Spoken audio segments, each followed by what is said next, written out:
Я собрал себе рабочую станцию мечты. При этом обе мои почки при мне, хата не спылена. Но вот правда мозг закипел аж 2 раза. Такие мощные компьютеры используются в различных студиях таких как голливудские, для видеомонтажа, для спецэффектов, для изготовления мультов, для дизайна, для чего угодно. Просто бист. При этом основной идеей было не монтаж 4К, а подобрать такую мощную машину, чтобы я мог монтировать в 8К. Потому что, сами понимаете, в будущем у вас сейчас-то 4К телефон, а через пару лет у всех будет 8К телефон, и нужно будет монтировать уже в 8К. Поэтому я и собрал что-то такое немножко с запасом на будущее. На 10 лет, так на пяток, на 10 мне хватит этой штучки. Мой старый компьютер не вывозил совершенно 4К видео, то есть часовое видео на 4К, а рендеринг у меня занимал аж 12 часов. То есть с утра вы воткнули, вечером пришли, а он еще жужжит. В каком ухе у меня жужжит? Причем жужжит на всю катушку, я, конечно, не жалуюсь, обогревает комнату зимой, тем более я нахожусь в Европе, а экономить нужно, сами понимаете, газ-то дорогой. Но ладно, сейчас не об этом, а о том, что мне надоело терять целый день своей жизни, чтобы дождаться этого рендеринга. А представляете, что-то пошло не так, где-то какой-то заскок, и вам опять это нужно делать заново. Полный, писец, и я совсем от этого подустал. Это потеря. Одним словом, я решил собрать мощный компьютер. Пойти купить готовый, во-первых, так и любой дурак может, а с другой стороны, у меня просто денег нет на него. То есть это 15-20 тысяч евро тратить на мощную машину, которая вам будет работать еще и служить лет 10, у меня просто не было. Поэтому я решил собрать все своими этими самыми криворучками. Собрать-то я собрал, но пошло все как-то не совсем гладко. Одним словом, много головоломок мне пришлось решить. Мозг закипал 2,5 раза. Я как-то справился по итогу. И сейчас вам поведаю, как собрать мощнейший компьютер на уровне голливудских студий, при этом экономно. И так, чтобы голова у вас, по крайней мере, кипела не 2,5 раза, а хотя бы 1,5. Сейчас я вам по порядочку расскажу, что находится там, сколько я потратил на это, сколько сэкономил и какие головоломочки мне пришлось решить. Так, первым делом самая бесполезная вещь – это, так сказать, корпус. Ящичек. То есть полезно-бесполезное. Ящичек нужно под все это дело большой иметь, потому что материнская плата громадных размеров, и в простой ящичек не войдет, поэтому нужно самую большую, так сказать, дуру себе приобрести. Ящичек это называется Thermaltake Core X71.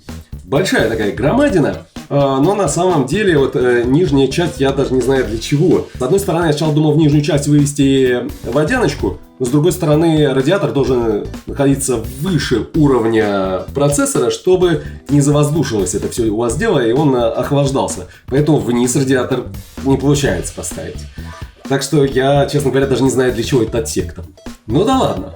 Ящичек я взял за 70 евро. Представляете, за 70 евро ящик. Причем он новый был. В упаковке нашел на AdWords, это такой местный eBay здесь. У человека он купил себе собрать мощный компьютер, но что-то у него руки так и не дошли, и он мне отдал за 70 евро. Новый такой порядка 300 стоит. Следующее это блок питания. Блок питания вам понадобится мощный, на 1200 как минимум ватт, а то и побольше. Одним словом, я взял Dark Power. Минут 10, 15, минут 5, 10, 5, 4, 5, 10, 5. Pro Platinum уровня. Очень много там входов, кабелечков, выходов. Прям шикарная вещь.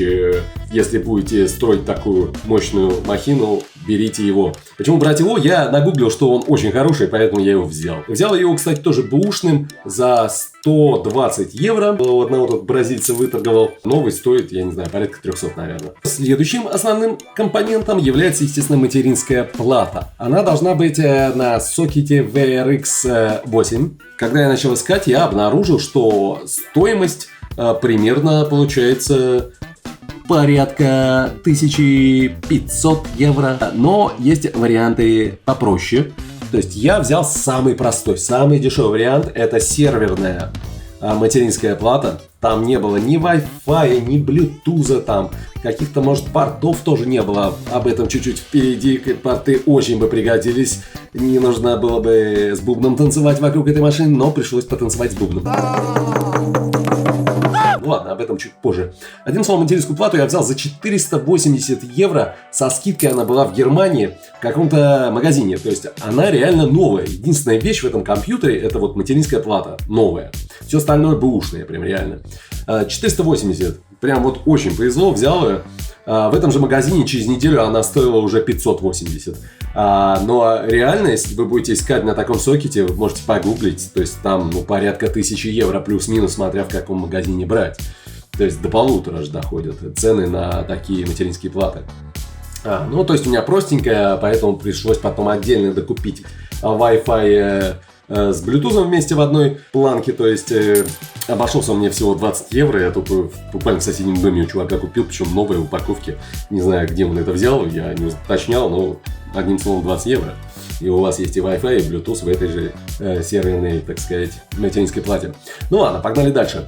Что втыкается в материнскую плату? Самое главное, это, конечно, процессор. Threadripper Pro 3975WX. Вот такое вот длинное название. В нем 32 кора, 64 потока. То есть, мама, не горюй. Частота этого процессора 3,5 и бустится он до 4,5. То есть, вот такой вот 32-корный процессор. Threadripper, этот самый мощный процессор, я, собственно, взял бэушный. И бэушный я его взял за 800 евро на eBay в Польше. Товарищ сказал, вытащил из рабочей станции и отправил мне. Вот я его вставил, все работает. Кстати, если будете искать такие процессоры, даже бэушные, смотрите, чтобы они не были залочены. Они бывают залочены на железо. То есть Lenovo очень любит лочить их. И можно, в принципе, если вы будете собирать такую мощную машину и будете использовать компоненты только Lenovo, то, в общем-то, я видел такие процессоры, залоченные под Lenovo, можно купить за 500 евро.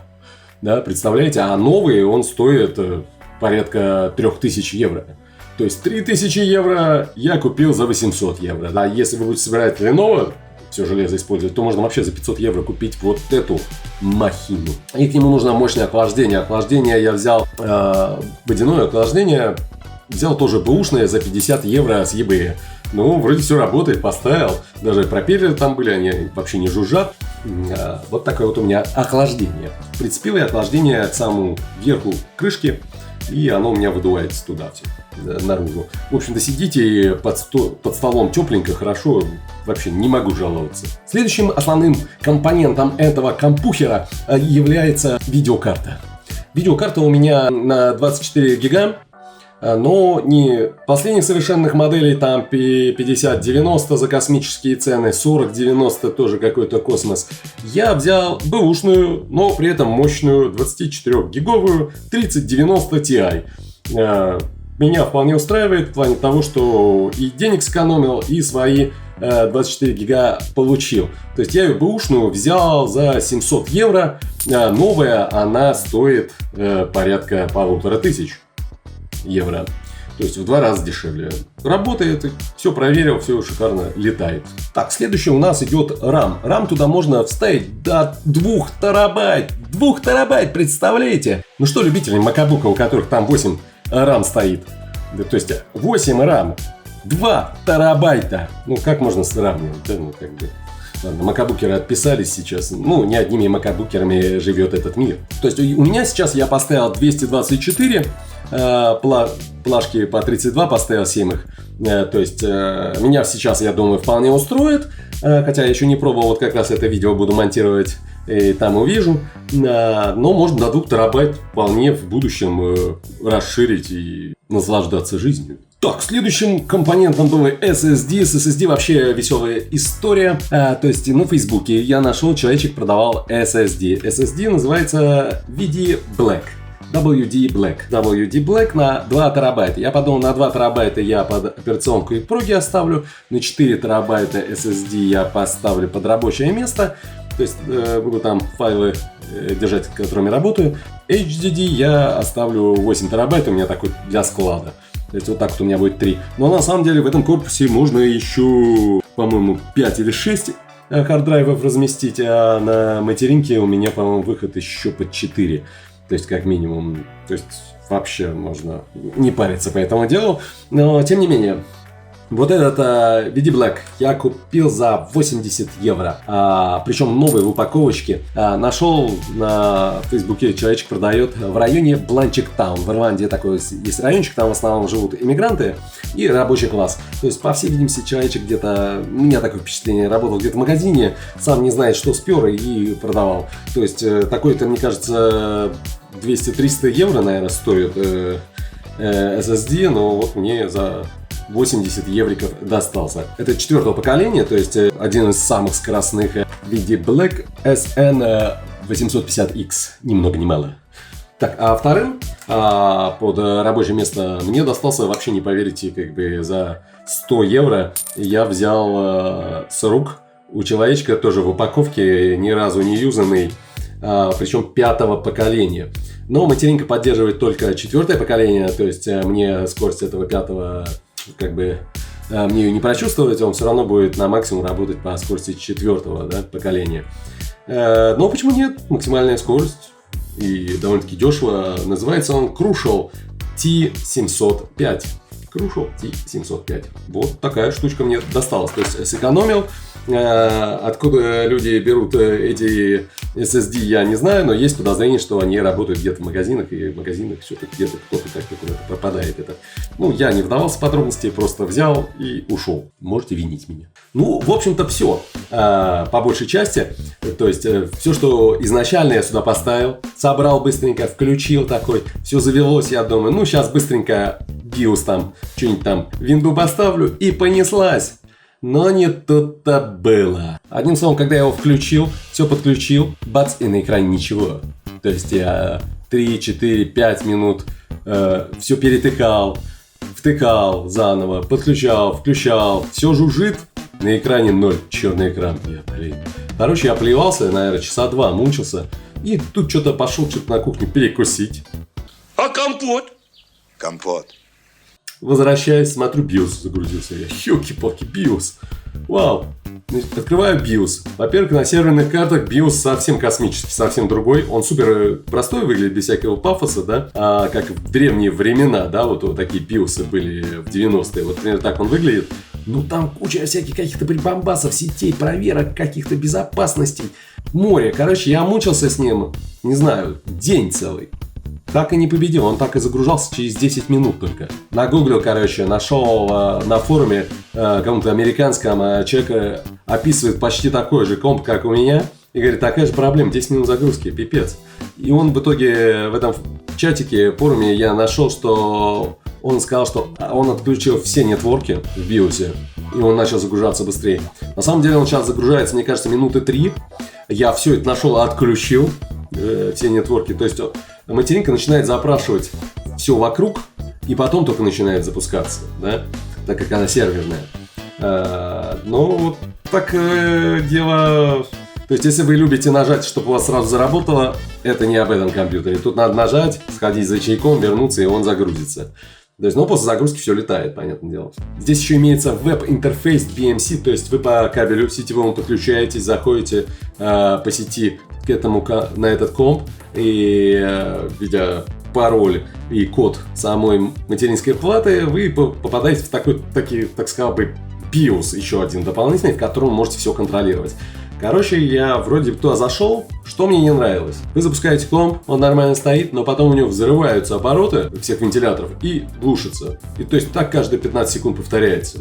Я думаю, что за бред. Зашел в веб-интерфейс BMC, подключился по кабелю с другого компа, зашел, выставил все настройки вентиляторов, при какой температуре заводиться, выключаться, включаться и все такое.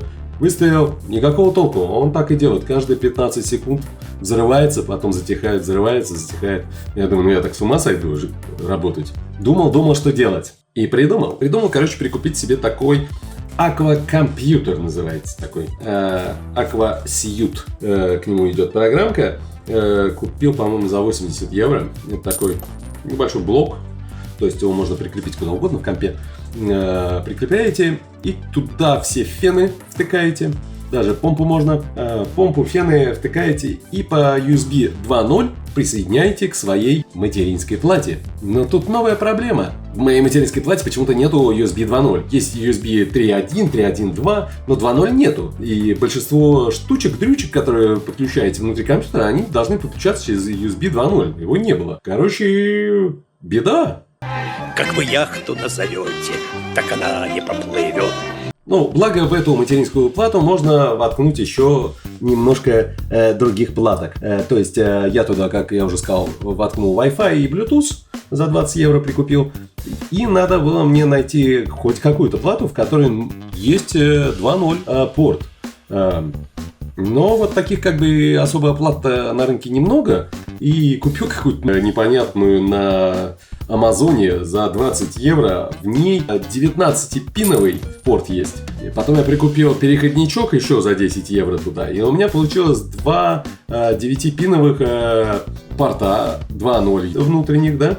И через них я подключил туда с корпуса 2 USB 2.0. 3.0 уже было. На корпус выходило у меня. И подключил туда вот этот самый компьютерик AquaSuit. Очень замечательная вещь. Ну и с ним я тоже повоевал. Первый раз же его включил. Смотрю, и он не видит. Он видит мои фены, которые туда втыкнуты, но не видит датчиков. Датчиков с материнской платы и всего остального. Ох, как я мучился тоже. Или день, или два мучился, искал. Одним словом, он еще работает через прогу HW Info. Теоретически должен работать. Во всех туториалах я вижу, работает. На ютубе смотрел, работает. Но у меня, я ее устанавливаю, и она не коннектится с AquaSuit. С порогой AquaSuit не видит мои датчики все равно. Ломал голову. Короче, полазил в этом AquaSuit. В итоге он с какого-то бухта-барахта увидел все-таки все датчики. Создал там виртуальные, так сказать, датчики, потому что они как-то напрямую не видят, но не видят. Короче, полный пипец. Создал эти датчики, подключил фены, все выстроил, и теперь тишина и спокойствие. Все работает как надо. То есть вы можете сами отрегулировать, когда запускать, при какой температуре, на какие обороты запускаются ваши вентиляторы. Совершенно бесплатная прога. То есть все, запустили и радуетесь жизни. Вот я теперь наслаждаюсь тишиной. Тут я прогнал пару тестов на CPU. Смотреть, вот как он один кор работает, как мультикор работает. Многие процессоры он обходит, сами понимаете. Да и 2 терабайта рама, что сюда можно запихнуть, конечно, решает проблему абсолютно. С рендерингом особенно. Когда вы собираете себе компьютер, надо понимать, для чего вы его собираете себе. И если вы хотите, как я, сэкономить на этом, то нужно будет порыться в интернетах, поискать запчасти. Но, собственно, я вот очень рад, что теперь у меня такой мощный компьютер. Теперь я не буду тратить свое время на рендеринг, все будет летать и бомбить.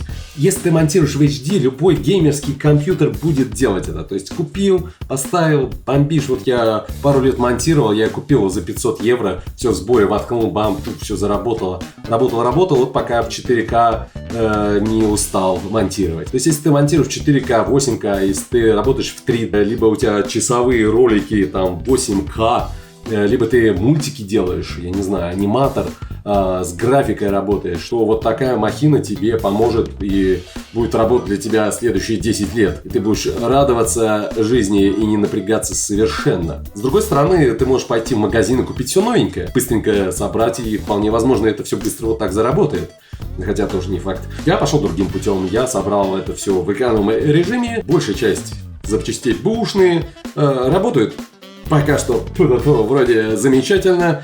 Давайте посмотрим, сколько я вообще наэкономил. То есть я потратил 2900 на это все, купив все практически бэушные по запчастям и собрав, да. Если бы я покупал бы все новое, придя в магазин, да, это мне вышло порядка 8000 евро. То есть 8 либо 2900, фактически 5000 евро я сэкономил, представляете? Как сказать, сэкономил? Я бы, наверное, их никогда бы не потратил, 8. Но вот 2900 я себя развел на 2900 и сделал себе вот такой подарок на долгие годы вперед, надеюсь. Пишите в комментах, что вы думаете по поводу этой сборочки, что бы вы там поменяли, либо сделали по-другому. видео собрали. Может, какие-то рекомендации дадите мне под настройки этого всего дела. И посоветуйте мне, какой мониторчик ко всему этому делу брать. Тоже хотелось бы несколько вариантов в эконом-режиме, в дорогом режиме и так далее. Если можете порекомендовать, я буду очень вам благодарен. Ну а сейчас я выставлю на продажу свой старый компьютерик и надеюсь с этих денег прикупить себе мониторчик. Огромное вам спасибо за просмотр, ставьте мне лайки, подписывайтесь на канал, а я погнал монтировать это видео на этом мощнейшем компьютере. Всем спасибо за просмотр.